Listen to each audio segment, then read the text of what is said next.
Good morning everyone. कैसा गया examination कल का?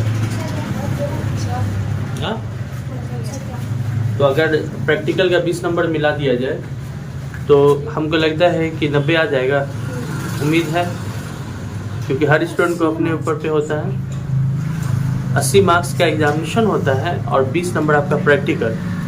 तो अगर 80 में अगर 70 आ गया या 65 आ गया तो 20 नंबर मिला करके किसी का 85, 90। अगर पूरा आप लिख करके आए हैं, क्वेश्चन सही लिख के आए हैं, इधर उधर नहीं किए हैं, तो आपको आ सकता है अच्छा नंबर। क्या बाकी लोग बताए थे कॉल वगैरह कर करके जिनका बाहर में चल रहा है, तो उन लोगों का तो अच्छा ही जा रहा है उधर। बाकी सिर्फ जो शहर में है थोड़ा सा उन पर ध्यान देना है। क्या तो हमें उम्मीद है कि अच्छा गया होगा। अभी तो क्वेश्चन हम देख लेते हैं, पहले इसको हम कंप्लीट कर लेते हैं। आज तो साइंस है, साइंस के लिए भी कुछ सेलेक्टेड क्वेश्चन है, इस पर भी ध्यान दीजिए। सबसे पहले आपको जो क्वेश्चन है साइंस के लिए, first of all Babu chemistry के लिए पहला जो अभी बता रहे हैं उसको मेंशन करते चलिए। जिन बच्चों तक वीडियो पहुंचे कम से कम उसको एक बार रिप्ले कर करके देख लीजिए। जो जो क्वेश्चन हम बोल रहे हैं वही क्वेश्चन एग्जामिनेशन में आपका रहेगा। अभी तक चारों मैंने बनाया है क्लासेस पे, जैसे उर्दू में बताया था और मैथिली में बताया था, फिर उसके बाद हिंदी में बताया था, फिर संस्कृत में भी था उन लोगों को अलग से जिनको पूछना था उनको बताया था मैंने, और मैथमेटिक्स का हो गया। कल सोशल साइंस का भी मैंने सारा चीज़ बता दिया। आपने जो वीडियो में देखिएगा जो जो मैंने बोला वो क्वेश्चन था, अब बोर्ड पे भी लिखा हुआ था वही क्वेश्चन था। तो आज इसी तरीके से साइंस का भी इंशाल्लाह उम्मीद है कि वैसा ही रहेगा। जो सेलेक्टेड है बस इसको एक बार देख लेने की आपको ज़रूरत है, ठीक है। सबसे ज़्यादा इम्पोर्टेंट क्वेश्चन आपको जो पूछ सकता है वो ध्यान देने की ज़रूरत है। एक एक क्वेश्चन हम जरा बता, जो सेलेक्टेड है वही हम बताएंगे, उसी सेलेक्टेड को आप लोग को पढ़ लेना होगा। थोड़ा सा रिवीजन ऑलरेडी आप पढ़ चुके हैं, खाली रिवीजन की जरूरत है। फर्स्ट ऑफ ऑल पहला क्वेश्चन है रासायनिक अभिक्रिया एवं समीकरण। हम लेसन वाइज बता रहे हैं कि लेसन में से कौन कौन क्वेश्चन आपको एग्जामिनेशन में पूछ सकता है। पहला क्वेश्चन आपको जो पूछने का है वो अभिक्रिया से रिलेटेड है। अभिक्रिया को संतुलित रासायनिक समीकरण लिखे। याद रखिएगा बाबू, ये संतुलित रासायनिक समीकरण, संतुलित रासायनिक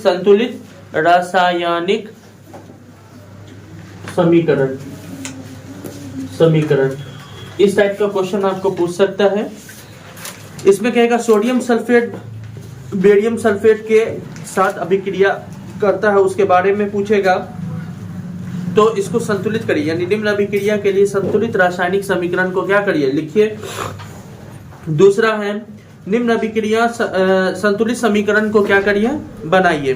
कैसे, तो जैसे एक क्वेश्चन आपको ये भी पूछ सकता है, जैसे जिंक वगैरह रहेगा तो कहेगा जिंक को ऐसे दे देगा, इसको आपको खुद से नंबर में लिखना होगा। सिल्वर नाइट्रेट को फिर क्या कर देगा, जिंक नाइट्रेट, ऐसा मैंने एक लिखा है नाइट्रेट प्लस सिल्वर, इस टाइप से बनाने के लिए कहेगा। अगर लिख देने के लिए तो इसका भी आप जिंक का भी फॉर्मूला लिख दीजिएगा और नाइट्रेट का भी सबको लिख करके। अब उसके बाद देखिएगा कि बैलेंस करने वाला जो हम बताए थे कि कैसे, है ना। आप याद रखिएगा प्रोडक्ट एंड रिएक्टेंट। प्रोडक्ट किसको कहते हैं, इधर वाले को, और रिएक्टेंट किसको कहते हैं, उधर वाले को। तो याद रखिए प्रोडक्ट में दो चीज को मिला के जो रिएक्टेंट बना उसको। तो ये दोनों आपको क्वेश्चन पूछ सकता है बैलेंसिंग करने वाला। तो ये वेरी इंपॉर्टेंट क्वेश्चन है, बैलेंस करने वाला, संतुलित करने वाला। याद रखिए संतुलित करने वाला क्वेश्चन जो आपका वेरी इंपॉर्टेंट क्वेश्चन में से है। और कभी भी और दूसरी चीजें हैं कि ऐसे इस टाइप का भी अगर एक क्वेश्चन ऐसे भी दे सकता है, अगर हिंदी भी ना दे करके ऐसे दे देगा, और आपको क्या करना होगा, इसको बैलेंस करके देखना होगा कि आपका एक्वा सॉल्यूशन हो गया, मतलब ये एक्वा हो गया।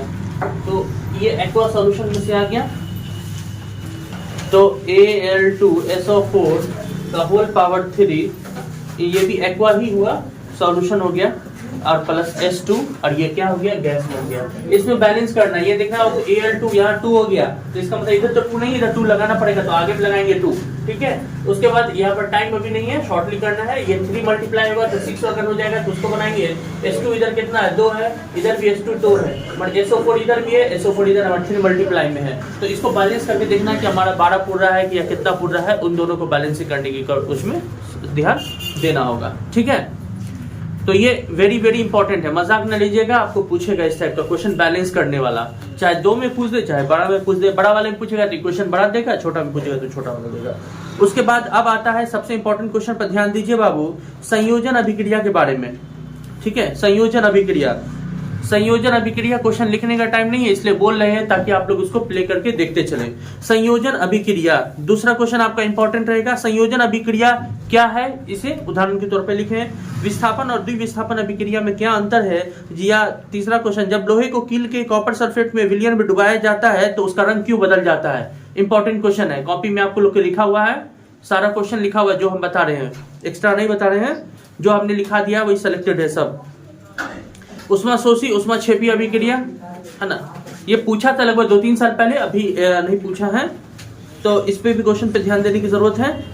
ठीक है, और एक क्वेश्चन आएगा, ये तराम छिड़पन हवा में लंबे समय तक गर्म करने पर तब उस पर काली परत चढ़ जाती है, मगर हाइड्रोजन गैस प्रवाहित करने पर उसका पुनः रंग क्या हो जाता है, वापस आ जाता है। यह कौन कौन सी अभिक्रिया है, अभिक्रियाओं के नाम एवं समीकरण को लिखे। समीकरण को उसको लिखने के लिए कहेगा, तो उसमें आपको तो है ना कौन कौन सी अभिक्रिया करेगा, अभिक्रियाओं के नाम एवं समीकरण को क्या करिए लिखिए। तो इस पर आपको क्वेश्चन पूछेगा, क्वेश्चन आपको लिखना होगा इस टाइप से। ठीक है, उसके बाद रहेगा विकृत गंधिता का अर्थ क्या होता है। लोहे को जंग से बचाने के लिए आपको 2 उपाय कौन कौन से होंगे, तो यह भी आपका क्वेश्चन रहेगा। विकृत गंधिता का अर्थ क्या है और लोहे को जंग से बचाने के लिए आप कौन कौन से उपाय कर सकते हैं, उसको भी आपको दोनों उपाय लिखना होगा। उसके बाद संक्षारण किसे कहते हैं, उसको भी आपको क्या होगा लिखना होगा। संक्षारण क्या है, संक्षारण को रोकने के उपाय को बताइए, यह भी आपको क्वेश्चन में पूछ सकता है। तो विकृत गंधिता के बारे में भी रहेगा, लोहे को जंग से बचाने के उपाय के बारे में भी रहेगा, संरक्षण के बारे में भी रहेगा। ठीक है, और विकृत गंधिता सुन लिया। उसके बाद आपको हमने बताया लोहे को जंग से बचाने के उपाय के बारे में बताइए, और संक्षारण क्या है, संक्षारण क्या है, संक्षारण रोकने के उपाय को भी बताइए, उसके बारे में भी आपको क्वेश्चन में रह सकता है। ठीक है, एक हो जाएगा। दूसरा रहेगा क्वेश्चन, उदासीनीकरण अभिक्रिया क्या है।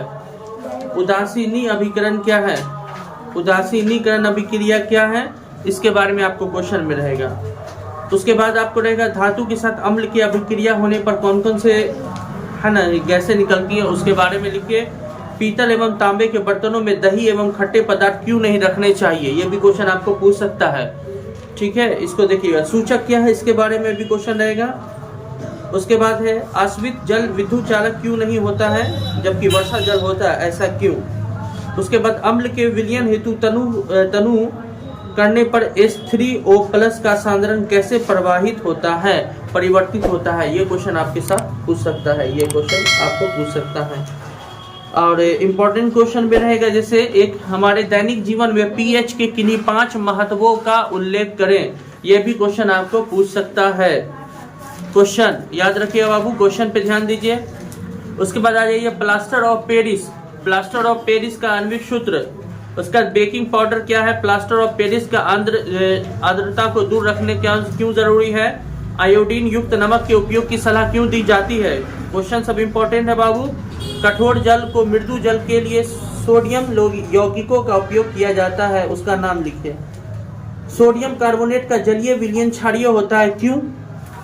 प्लास्टर ऑफ पेरिस की जल के साथ अभिक्रिया के लिए समीकरण लिखिए, ये आपको क्वेश्चन पूछेगा। धोने वाला सोडा लिखा हुए हैं, या प्लास्टर ऑफ पेरिस है, ब्लीचिंग पाउडर के बारे में है, या एक क्वेश्चन मैंने बताया था ना, एक क्वेश्चन बताया था ब्लीचिंग पाउडर से क्लोरीन विस्थापित करने के वाली 2 अभिक्रियाओं को समीकरण देते हुए समझाएं। याद रखिएगा बाबू, ये भी क्वेश्चन पूछ सकता है। ब्लीचिंग पाउडर को क्लोरीन विस्थापित करने वाली 2 अभिक्रिया, या रोटी और केक को फुलाने में बेकिंग पाउडर क्यों दिया जाता है। तो याद रखिए बेकिंग पाउडर इसलिए दिया जाता है क्योंकि उसके अंदर में ईस्ट पाया जाता है, वो ईस्ट होता है, वो ईस्ट गर्म जैसे किया जाता है, हम उसको मिलाया जाता है तो वो उसकी क्रियाएं अपने आप बढ़ती जाती है, 1 से 2, 2 से 4 होता जाता है और वो फूल जाता है। तो इस क्वेश्चन पे भी आपको ध्यान देने की जरूरत है। उसके बाद क्वेश्चन है तन्यता से क्या समझते हैं। उसके बाद धात्विक किसे कहते हैं। 2 भौतिक गुण वाले आधार पर धातु और अधातु में अंतर बताइए। इसके बारे में क्वेश्चन आपको रहेगा। धातुओं के भौतिक एवं रासायनिक गुणों का उल्लेख करें। एक बार जिया के बारे में भी रहेगा कि सांद्र नाइट्रिक अम्ल का अनुपात क्या है। गर्म जल का टैंक बनाने में तांबे का उपयोग होता है परंतु इस्पात का नहीं, ऐसा क्यों। उसके बाद है ना एनोडीकरण क्या है, ये क्वेश्चन आपको पूछ सकता है। जिंक को आयरन सल्फेट में विलयन में डुबाने पर क्या होता है, उसके बारे में भी पूछ सकता है। धातुएं जब जल के साथ अभिक्रिया करती है तो क्या बनाती है, उसके बारे में। उभयधर्मी के बारे में भी पूछ सकता है। उभयधर्मी ऑक्साइड क्या है, इसके बारे में भी आपको क्वेश्चन पूछ सकता है। इज अ इम्पोर्टेंट क्वेश्चन, और ये क्वेश्चन को कम से कम आप लोग ध्यान दीजिए। और एक इस चैप्टर से लास्ट क्वेश्चन है, धातुओं के भौतिक एवं रासायनिक गुणों को लिखे। धातु को याद रखिए, धातु जो इसको कहते हैं किसको, जिसमें विशेष प्रकार की चमक होती है, जो विद्युत का क्या होता है, सुचालक होता है। विद्युत का क्या होता है, सुचालक होता है। जैसे एल्युमिनियम वगैरह होता है, सब में अलग अलग चमक होती है। एल्युमिनियम धातु का निष्कर्षण क्या किया जाता है, अयस्कों से धातु के निष्कर्षण का प्रचुर चरणों को लिखे या प्रयुक्त होने वाले, या लोहे के प्रमुख अयस्क के नाम एवं सूत्रों को लिखें। ये भी क्वेश्चन पूछ सकता है। और उससे भी इंपॉर्टेंट क्वेश्चन जो अभी जो सिलेक्टेड रहेगा सबसे इंपॉर्टेंट, लोहे की वस्तुओं का जस्तीकरण क्यों किया जाता है, याद रखिएगा। मिश्र धातु क्या है, इंपॉर्टेंट क्वेश्चन है। यशद लेपन से आप क्या समझते हैं, और मिश्र धातु किसे कहते हैं, इसके 2 उदाहरण दीजिए एवं इसके 3 उपयोगों को भी लिखें। इस टाइप का क्वेश्चन आपको पूछ सकता है, ठीक है। उसके बाद आपको रहेगा कार्बन मुक्त सहसंयोजक यौगिक क्यों बनाता है।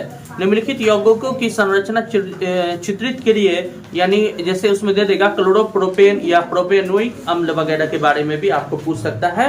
उसका स्ट्रक्चर वगैरह बनाने के लिए संरचनात्मक सूत्र जैसे बनाए थे, जैसे पूछेगा इथाइल अल्कोहल का संरचनात्मक सूत्र लिखे, ब्यूटेनॉल के बारे में, एथेनॉल के बारे में पूछेगा, या बेंजीन साइक्लोहेक्सेन वगैरह के बारे में भी फार्मूला होता है ना, बेंजीन वगैरह का कैसे होता है बताते हैं हम लोग, तो हम बताए हुए थे। जैसे ये है ना, तो ये इस टाइप से हो जाएगा, ये इस टाइप से। हर पे डबल बॉन्ड, एक पे डबल बॉन्ड लगेगा, एक को हटा करके, और इस पे एक को रखता है। C6H6 होता है बेंजीन का, याद रखिएगा क्या होता है, C6H6 रहता है, C6H6 रहता है, C6H6 रहता है। एथेनोइक अम्ल सोडियम कार्बोनेट से अभिक्रिया कर क्या बनाता है, इसके बारे में भी आपको क्वेश्चन एग्जामिनेशन में पूछ सकता है। साबुन और इसके बारे में भी है, अपमार्जक में अंतर भी पूछ सकता है, ठीक है। इस पर भी क्वेश्चन पर ध्यान दे देना है। उसके बाद मेंडलीफ के आवर्त सारणी नियमों को बताइए, या मेंडलीफ के आवर्त सारणी की सीमाएं क्या थी, इसके बारे में भी क्वेश्चन आपसे पूछ सकता है। उसके बाद है कार्बन आवर्त सारणी में किस प्रकार, ये पीरियोडिक टेबल जो सामने में लगा हुआ है, इसी टाइप में क्वेश्चन इसमें से रहेगा। कार्बन आवर्त सारणी के किस वर्ग में आता है, इसके बारे में पूछ देगा। एक परमाणु का इलेक्ट्रॉनिक विन्यास 287 है तो तत्वों का नाम एवं परमाणु संख्या बताइए, इस पर भी क्वेश्चन आ सकता है। आधुनिक आवर्त सारणी में तत्वों को किस आधार पर सजाया गया है, इन तत्वों के बारे में। बाएं से दाएं जाने पर तत्वों के अधिक गुण किस प्रकार परिवर्तित होते हैं, इस पर भी ध्यान देने की जरूरत है। ये भी क्वेश्चन इंपॉर्टेंट है आपका। उसके बाद है मनुष्य में कितने प्रकार के दांत पाए जाते हैं, क्वेश्चन इंपॉर्टेंट है। विटामिन ए की कमी से होने वाला क्या क्या रोग है, ये भी पूछ सकता है।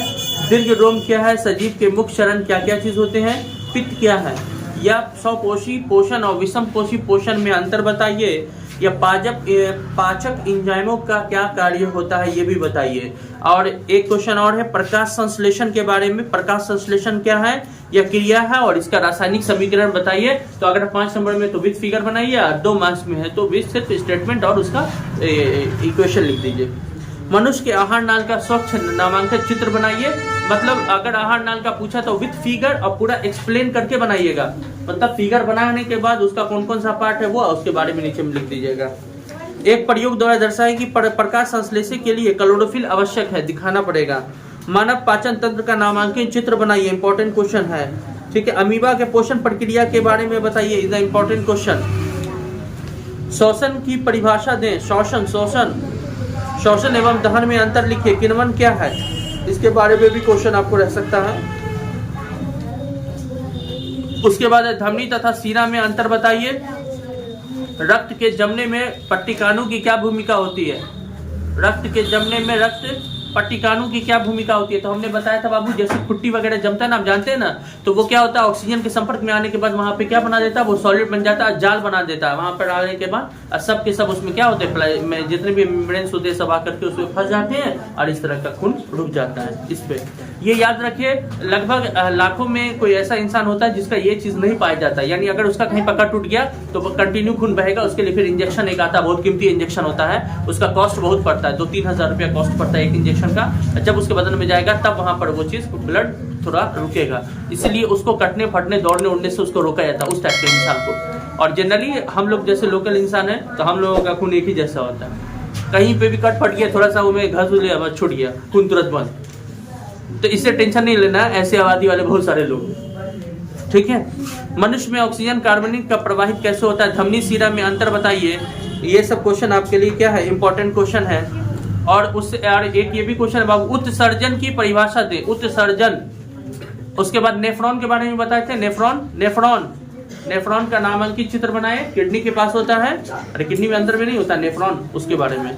मानव उसका मूत्र के निर्माण की विधि को भी बताए, विक्र का निर्माण विधि भी बताना है इसमें, विक्र किस प्रकार से काम करता है उसके बारे में, विक्र के कार्यों के बारे में भी आपको लिखना पड़ेगा। उसके बाद है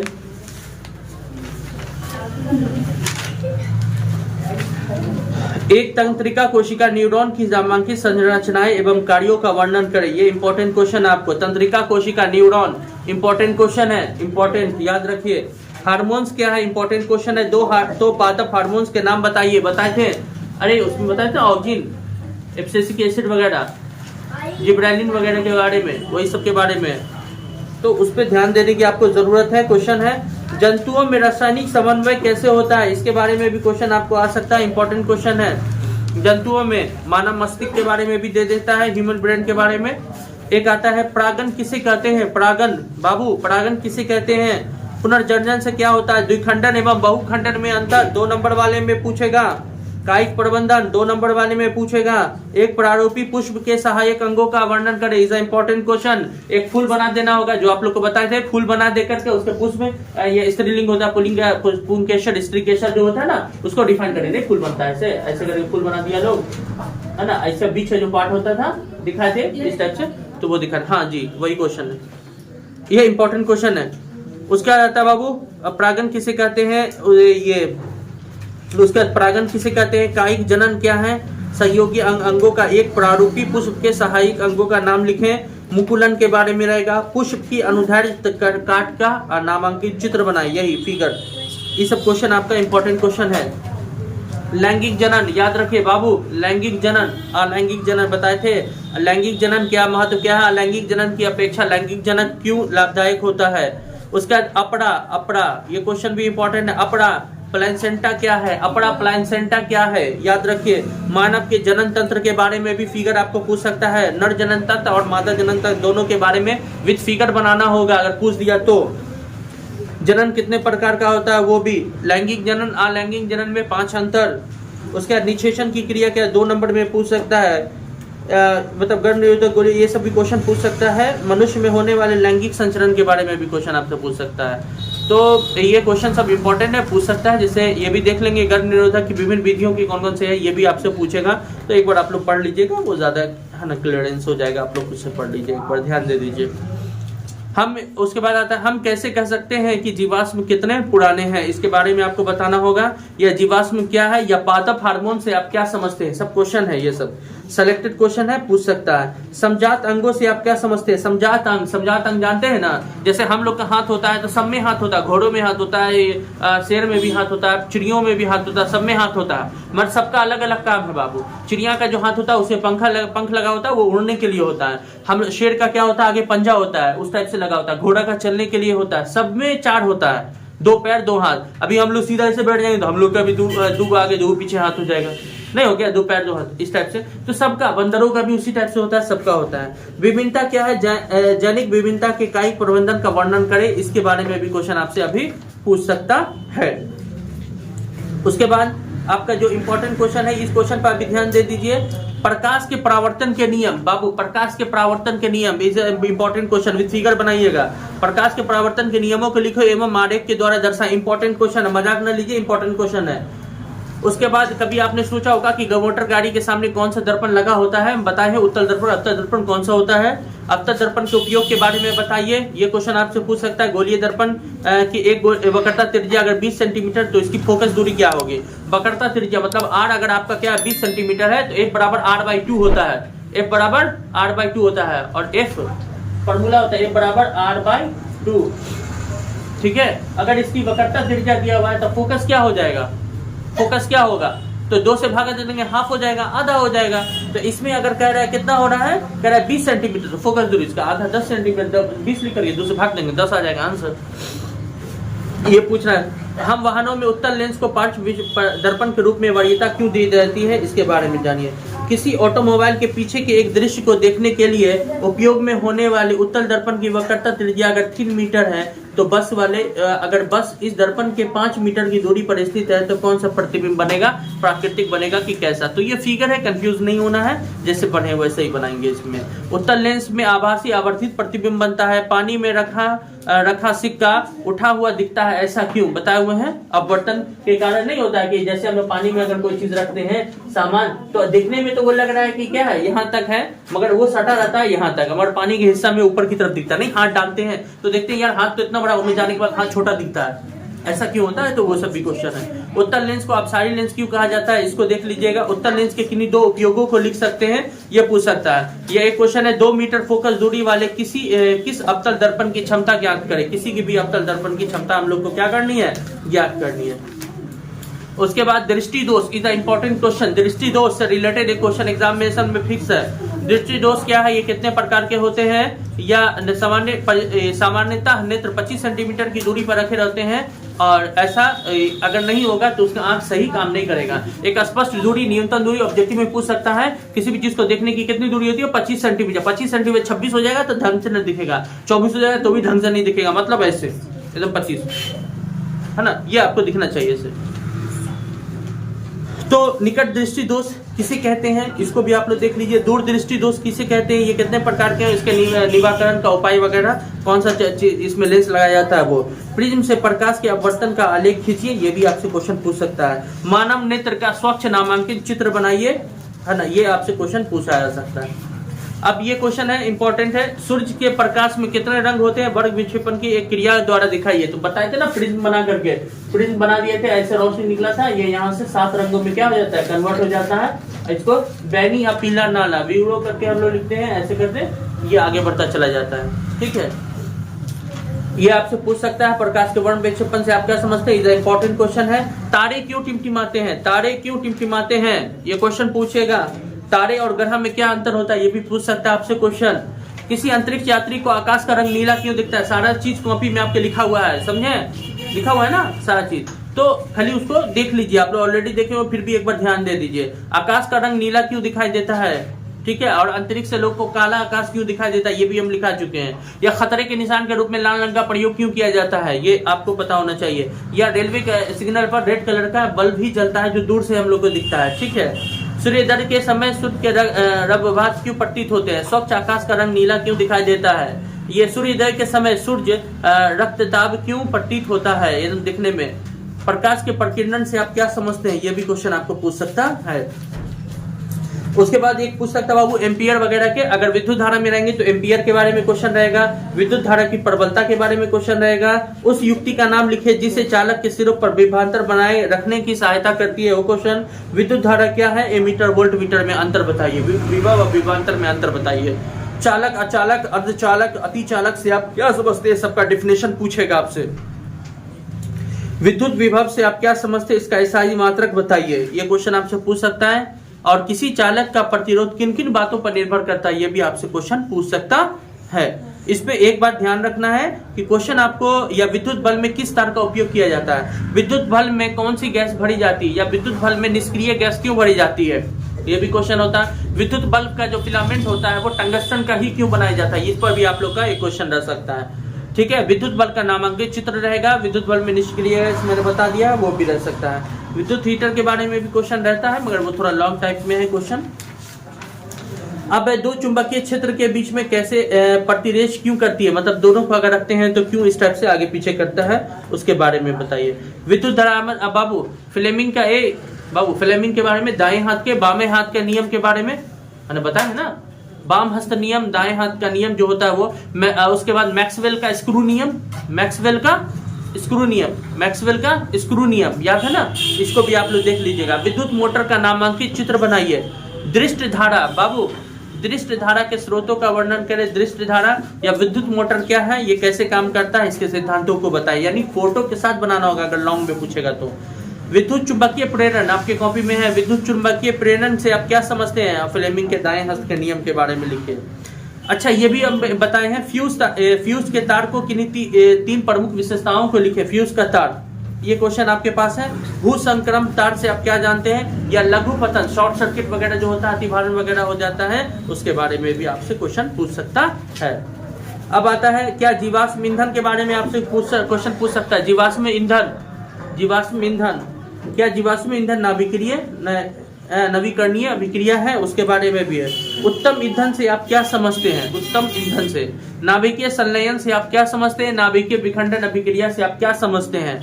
ऊर्जा संकट क्या है, ऊर्जा संकट क्या है, इसके बारे में भी क्वेश्चन रह सकता है। या अनवीकरणीय नवीकरणीय स्रोत, ज्योग्राफी से रिलेटेड ये चैप्टर है, मिलता जुलता रहेगा ये चैप्टर बहुत मिलता जुलता है। अब आता बाबू और इंपॉर्टेंट, इसमें देख लीजिए आहार श्रृंखला के बारे में। आहार श्रृंखला, आहार जाल बताए थे ना। आहार जाल किसको कहते हैं, शेर बते, जैसे घास को कौन खाया, टिड्डा खाया, ग्राउस ऊपर खाया, उसको कौन खाया, मेढक खाया, मेढक को कौन खाया, सांप खाया, सांप को कौन खाया, बाज खाया। एक तरीके का क्या सर्कल में होता है, तो उसी तरीके से घास को कौन खाया, हिरण, हिरण को कौन खाया, बाघ।